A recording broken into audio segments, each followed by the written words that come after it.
50 years ago, the Galactic Council banned all humans. The reason? They said humans were too emotional, too violent, too unpredictable. They fought in wars, broke rules, and didn't follow orders like other alien species. After one big conflict, the Council made a final decision. No more humans in Council space. No trading, no travel, no contact. But after some time, most people stopped talking about it. Aliens moved on. Life continued. New species joined the Council. Old problems were forgotten. The human ban became just politics, just a rule in the books. Nothing more. Until today. It was a normal day on Central Station, the heart of the Council. Inside the giant meeting hall, tall and wide, leaders from 29 alien species sat in a circle. The room was filled with soft light, floating display screens, and the quiet sound of translators whispering in different languages. Commander Vel sat in the security section near the back. She was a Terrene, a tall lizard-like species known for logic and discipline. She had sharp green eyes and always followed rules. She didn't like surprises. Today was boring. They were talking about trade taxes, about water rights on asteroid belts. Nothing exciting. Vel leaned back in her seat. Suddenly, all the lights flickered. The main screen turned black. Then, it lit up. A signal. The sound buzzed. The translators stopped working. The room went silent. Then, a face appeared on the screen. A human face. Gasps filled the room. People stood up in shock. Vel froze. Her eyes narrowed. "This can't be real," someone said. "Humans are banned. No one can contact us." "Where is this coming from?" The human on the screen looked serious, tired, and older. Maybe in his 40s. He had short dark hair, scars on his face, and a cold stare. He said just one thing. "They're coming. You've made a terrible mistake." Then the screen went black. Silence. The council leader, a glowing blue alien called Yulin, shouted, "Security." Where did that come from? Vel was already on her feet. She opened her datapad. The signal was real. It wasn't a recording. It had come from deep space, from a place long thought empty. The room turned into chaos. Members shouted, argued, waved their arms. A trick. A threat. Humans are trying to return. Yulin bangs the table. "Enough. We need answers." She turned to Vel. "Commander, find where this came from. Now." Vel nodded. "Yes, council leader." She walked out fast, already checking data. Her sharp mind focused like a weapon. Something was wrong. Very wrong. Back in the security room, Vel worked with her team. They traced the signal.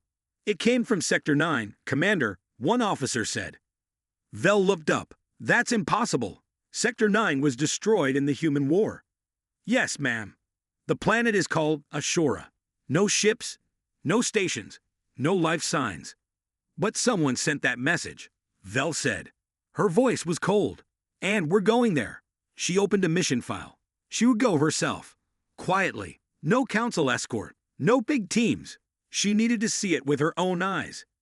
Back in the council chamber, fear was rising. Some members believed the human warning. Others said it was just human lies. But deep down, everyone felt it. A strange fear. Why now, after 50 years of silence? How did a human send a message through council systems? And what did he mean by their coming? Late that night, Vel stood in the hangar beside her ship. It was a fast scout-class vessel with stealth mode. She looked up at the stars. Her second-in-command, a young alien named Kiro, walked up. "Do you really believe it was a human?" Vel nodded slowly. "Yes, and I believe he meant every word." Kiro looked nervous. "What if it's true? What if something is coming?" Vel looked into space. "Then we're not ready." She climbed into her ship. The engines lit up. The hangar doors opened. She flew into the black sky, toward Ashura, toward the dead zone, toward the mystery. And in her mind, one question burned. What did we ban that we might need again? Commander Vel stood inside the old human bunker. The place was quiet, but it felt alive, like the walls were still listening. The dim lights flickered. The machines, old and rusted, still worked. Vel had seen many alien systems before, but this bunker felt different. It felt like a secret waiting to be told. Vel and her assistant Kiro moved carefully through the next room. This one was filled with large screens, control panels, and storage units. "This is a command center," Kiro said. "Maybe the last one used by humans." Vel nodded, "And they left it here on purpose." She touched one of the control panels. It lit up instantly. A soft voice spoke from the system. "Welcome, Commander. Human access detected. Archive ready." Vel and Kiro looked at each other. "How does it know who you are?" Kiro asked. "It doesn't," Vel said. "It just waited for anyone willing to listen." The archive opened. Hundreds of files appeared on the screen. Video logs, data reports, maps, and personal messages. Vel opened the first log. The same human from before appeared. His name was shown at the bottom. Captain Ilias Rook. He looked more tired in this one. His voice was calm but heavy. Log 87. Our message to the Council was blocked again.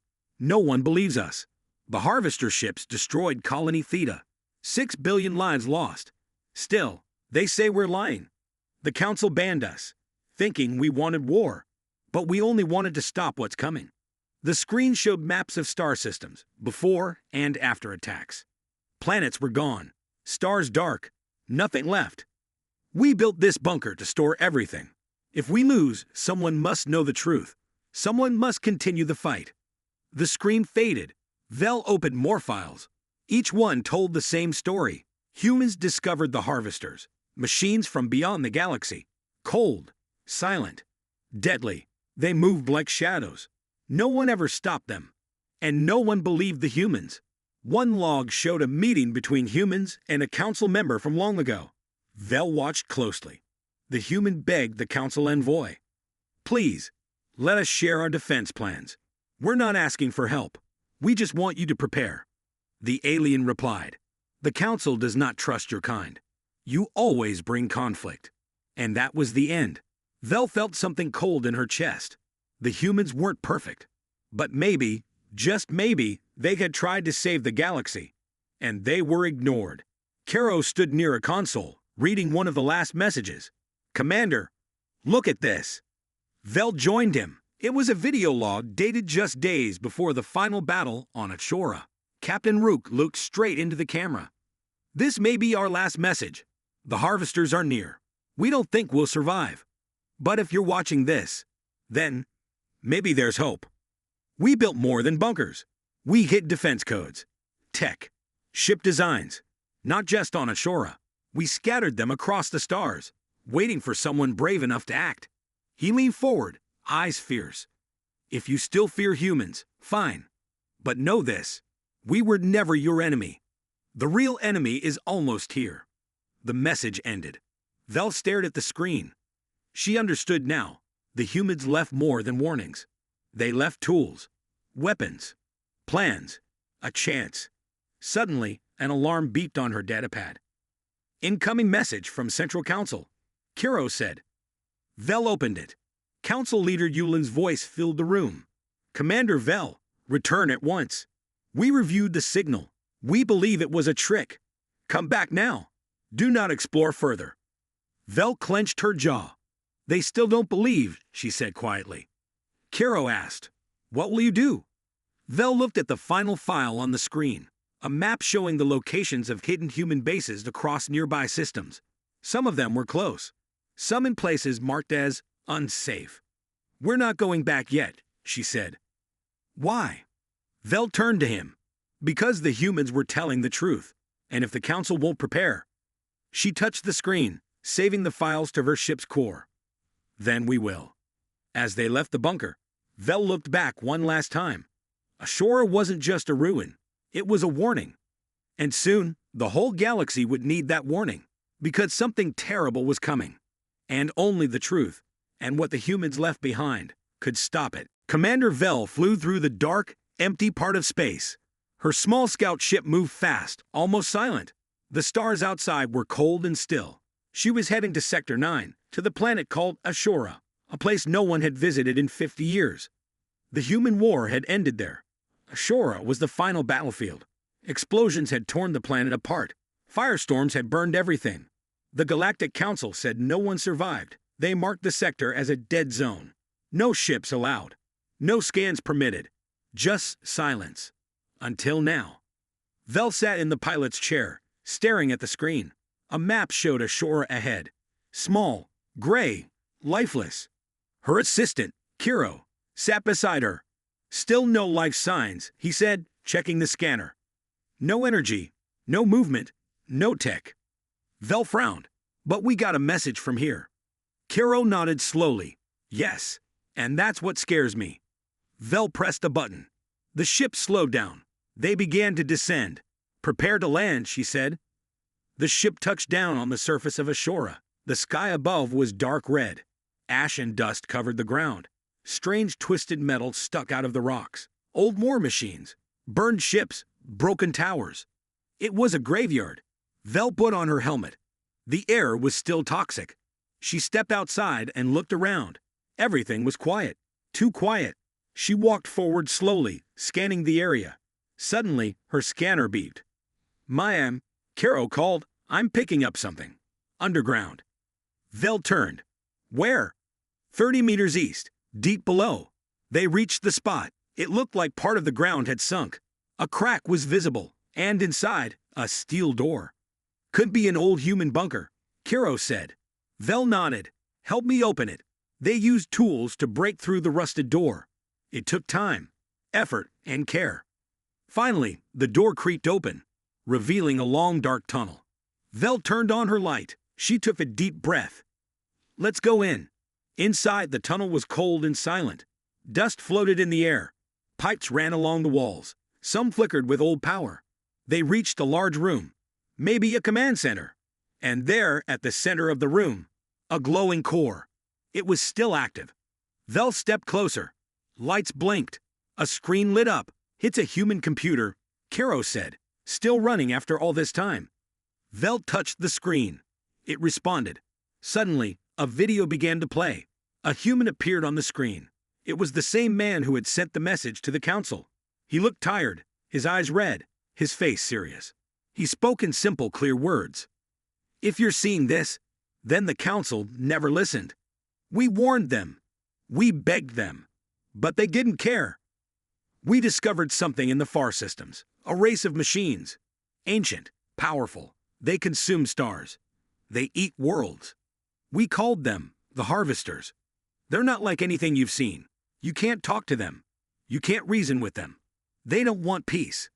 They want everything. The screen showed images. Dark ships with glowing red lights, giant machines destroying planets, whole star systems vanishing into blackness. We tried to stop them. We failed. That's when we tried to warn the galaxy. But the council didn't trust humans. So they banned us. The video ended with one final sentence. They're coming back. And if you're not ready, this time, no one survives. Kiro stepped back, his face pale. Commander, was that real? Vel said nothing. She stared at the screen, then at the room around her. She touched the dusty walls. This bunker was old, but it had been left on purpose, like someone wanted it to be found at the right time. She turned to Kiro. We're taking this data back. All of it. Back on the ship, they uploaded everything. Videos, scans, maps, logs. It was a lot of information. More than Vel expected. The last file had a strange symbol. Vel opened it. It was a map. And on that map were red marks, each one showing a system near the edge of council space. And the timer. Vel's eyes widened. They're already moving. As they left Ashura, Vel looked at the planet one last time. She whispered to herself. The humans were right, and we were fools. Her ship turned and jumped to light speed. She had to return. She had to warn the council. But deep inside, she knew. They wouldn't believe her. Not yet. Far in deep space, a signal blinked red. It came from the Draen 3 system, where a harvester scout had gone dark. In the center of a cold, dark galaxy arm, something stirred. Giant ships, blacker than space itself, began to move. The harvester fleet was waking up. They did not speak. They did not fear. They only moved toward power, signals, and life. And now they were heading toward council space. Commander Vel didn't know how much time was left. She and Kiro flew toward the next human vault. Buried in the clouds of Zareth 6, a deadly gas giant. Storms raged in its upper atmosphere. Lightning danced between thick orange clouds. "Are you sure this is it?" Kiro asked as the ship shook. Nova 9 answered yes. The vault is 89 kilometers below the cloud top. This base contains drone blueprints, AI command units, and fusion tech. Vel gripped the controls. "Then let's go." They dove into the storm. Inside the gas giant, their ship rocked hard. Pressure increased. Wayne screamed against the hull. Vel kept the ship steady. "We're close." Kiro watched the scanner. There, I'd see it. Small energy spike. They followed the signal and came upon a massive metal structure floating inside the thick clouds. The vault. It was covered in lightning-proof shields, still glowing. They docked. Inside, the vault was colder than the last. Dim lights flickered. Machines slept in silence. Nova 9 activated the base systems. "Welcome to Ember Vault Z6. Security check passed." Rows of drones lined the walls, small, fast, armed with tiny laser blasters and EMP tools. Vel looked at the schematics on the wall. These weren't just drones. They were swarm fighters, eye-controlled, built to fight thousands of enemies at once. Humans built these to fight the harvester clouds. Nova 9 explained.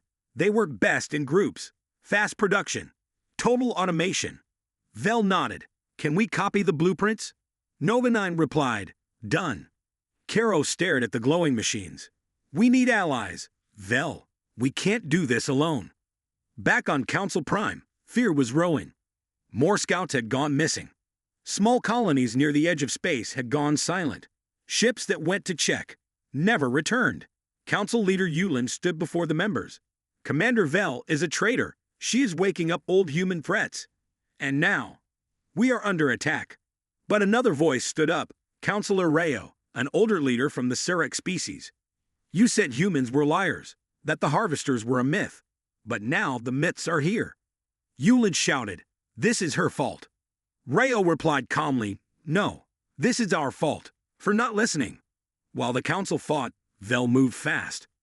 She sent secret messages to small outer systems. She warned fringe worlds. She shared part of the human data. Some ignored her, but some believed.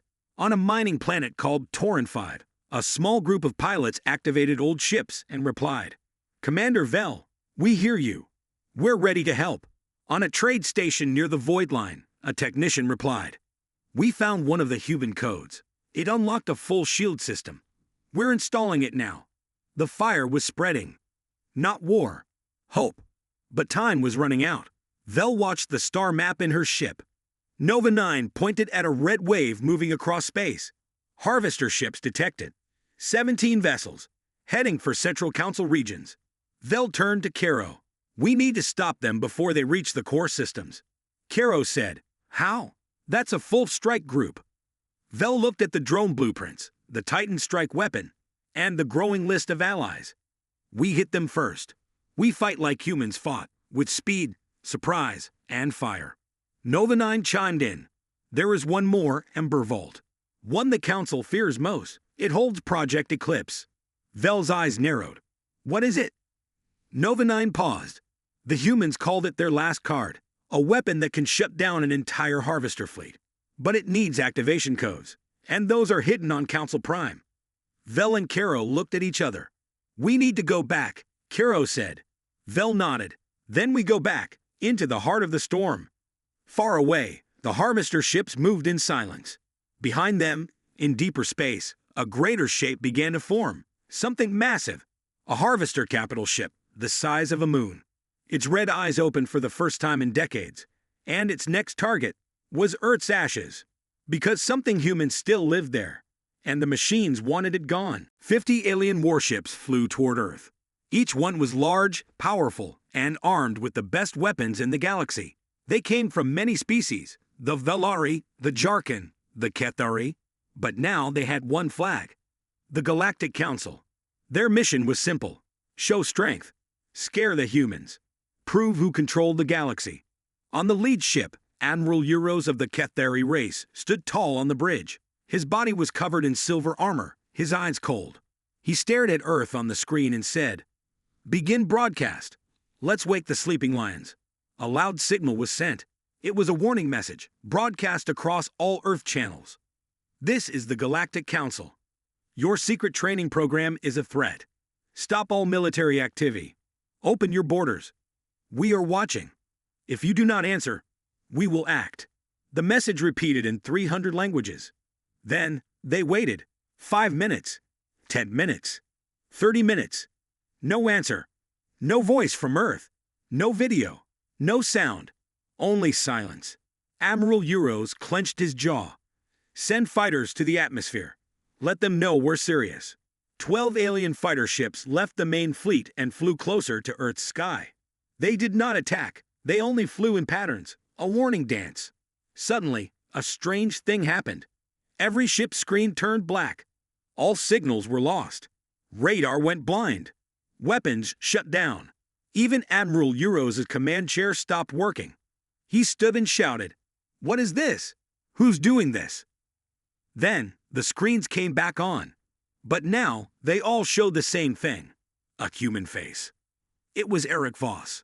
He stood in a dark room, dressed in black armor. His eyes were calm. His voice was quiet but clear. "We heard your message," he said. "Now hear ours." He stepped back. Behind him stood 12 other soldiers in full revenant gear, silent, still, waiting. "You came to scare us. You sent ships. You sent threats. But we're not afraid." The screen changed. Now it showed Earth's surface. Hundreds of black dots were moving fast on the ground, running, marching, training. Thousands of humans. Thousands of revenants. "We didn't build these soldiers to fight you," Voss said. "But if you make us, we will." Another screen lit up. It showed an alien spy being caught outside a human base. He was alive, unharmed, but clearly terrified. "We let your spy live. That was your one warning." The final image was a satellite view of the alien fleet, a live shot from above. "We see your ships, every move, every fighter. One command from me, and they all fall." Silence. Then Voss gave one final message. "Turn back, or find out why humans fear nothing anymore." The screen went dark. Admiral Euros stood frozen. His officers looked at him, waiting for orders. "Sir, what'd we do?" He wanted to attack. His pride was burning. But he knew the truth. They had come to scare humans. But now, they were the ones shaking. He looked at the live feed again. Thousands of revenants, already in position. Calm. Ready. Watching. No panic. No weakness. Only purpose. Euros whispered. "They knew we'd come. They planned this." A message came from the other ships. "Valari Captain. We should not be here." Jarkin General. "This is suicide." Lutho Ambassador. "We vote to leave now." The fleet turned slowly. 50 warships. No shots fired. No battles. Only silence and retreat. Back on Earth, Eric Voss watched the ships leave. He said nothing. He simply turned and walked back into the shadows. The revenants followed him. Because this wasn't the end. It was only the beginning. The alien fleet had left. No shots fired. No war. But something had changed forever. Across the galaxy, people asked the same question. Why? Why did humans build the revenants? What were they really afraid of? Finally, after years of silence, the truth began to come out. It started with a small secret message that leaked from Earth's hidden command center. One sentence that made chills run through every alien body. "We saw what's coming. You didn't." No one understood what it meant. What was coming? Then a video appeared on the intergalactic net. No one knew who posted it. Maybe a whistleblower. Maybe a warning. Maybe the humans themselves. The video showed a dark room, deep underground. Inside, old human generals spoke quietly. One of them said, "The public still thinks we made the revenants to fight aliens. But that's only part of the story." He turned to the camera. His face was tired. Scared. Project Revenant began after we found the signal. A new screen appeared. A recording of a strange deep space message, found 11 years ago by a human science ship. The signal was old, weak, and terrifying. It wasn't in any known language. But when decoded, it gave one clear message. We are coming back. Then came the images. Blurry footage of a massive ship, black as space, floating near the edge of the galaxy. It was not human, not alien, not alive, but not dead either. The file was labeled, "The Dread Star, Origin Unknown." Humans had found it by accident. A ghost ship. Larger than any station. Cold and quiet, but something inside was still working. The side ship sent drones to explore it. Only one drone returned. Its last video showed a dark hallway filled with bones and machines. The machines moved. Then the screen went black. Earth's scientists panicked. The message was clear. Something old and terrible was waking up. And so, Project Revenant was born. Not to conquer, not to rule, but to prepare. The generals trained a new kind of soldier. One who wouldn't freeze in fear. One who could fight without rest. One who would walk into the Dread Star and not turn back. That's why Eric Voss was chosen. He had already faced death. He had already survived the impossible. He was Revenant 07, the seventh of the first batch. The others didn't make it. They died in training. He didn't, because he understood the mission. The galaxy laughs at us, Voss had once said. But when the real enemy arrives, they'll beg us to save them. Now aliens understood. The Revenants weren't made to scare the galaxy. They were made to save it. But the galaxy didn't listen. They mocked humans, called them weak, laughed at their fear. Now that fear looked more like wisdom. Because while other species played politics, the humans built an army. Not of ships, not of nukes, but of men who could not die until the job was done. Back at the Galactic Council, panic returned. Leaders argued. Why didn't they tell us? Why keep it a secret? Why not share the threat? The human ambassador finally answered. He walked into the council chamber, calm and cold. We tried. You ignored us. You thought we were weak, so we trained in silence. He looked at every leader in the room. Now the storm is coming, and you are not ready. But we are. He walked out without another word. Back on Earth, deep underground, the Revenants trained harder than ever. New recruits arrived every day. The signal from the Dread Star had grown louder. It was no longer saying we are coming back. It was now saying, we are almost here. After the video of Sergeant Eric Voss went viral, the galaxy could not stay calm. Alien News called him the Ghost Soldier. Talk shows asked, what are the humans hiding? Fear was growing, and fear leads to digging. One powerful alien group, the Valari Syndicate, decided to search deep into Earth's hidden military files. They used hackers, spies, and even bribes. After weeks of work, they found something shocking. 2 words. Project Revenant.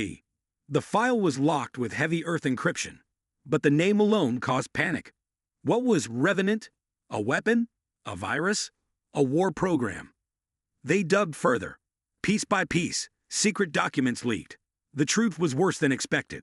Project Revenant was not a weapon. It was people. The documents said, objective. Create soldiers who do not break. Soldiers who do not feel fear. Soldiers who fight until the mission is done, or until they die. There were names in the file, dates, reports, training logs, all connected to one thing: super hard human training camps hidden deep under Earth's surface. And there it was. Name, Sergeant Eric Voss. Status, active. Code, Revenant 07. The galaxy now knew the truth. Eric Voss wasn't a normal soldier. He was part of a secret human program to create the perfect warrior. But what did they do to him? One alien scientist, Dr. Kor from the Tauran race, studied the leaked files and spoke on live broadcast. Revenants are not robots. They are not enhanced with machines. They are trained in the hardest way possible. Pain, fear, and loss are part of their daily life.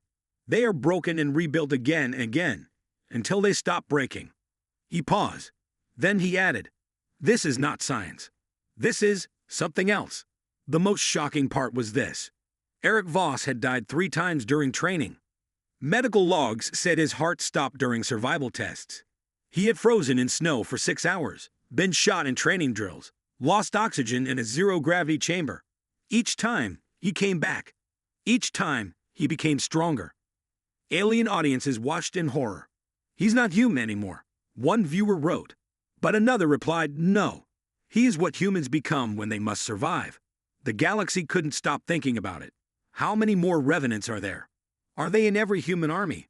Are they being made for war, or something worse. Then, a new fear started. What if humans didn't make revenants to fight other aliens? What if they made them for something else? That fear grew when a second file leaked, a report from Earth's military command. It said, "Revenants must be ready for threats that others cannot face. The galaxy is not ready. We must be." The report didn't say what the threat was. No name, no enemy, just a warning. Alien leaders were confused. What threat? Why did humans think they had to fight it alone?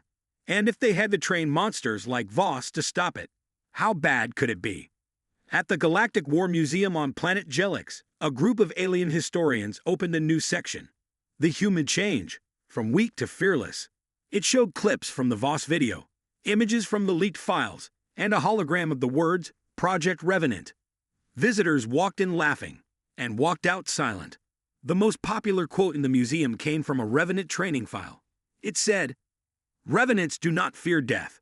They have already met it, and they won." Meanwhile, back on Earth, the Revenants said nothing. No videos, no speeches, no threats. They trained in silence. They waited, because they knew the galaxy was watching. And the humans were fine with that. Let them watch. Let them guess.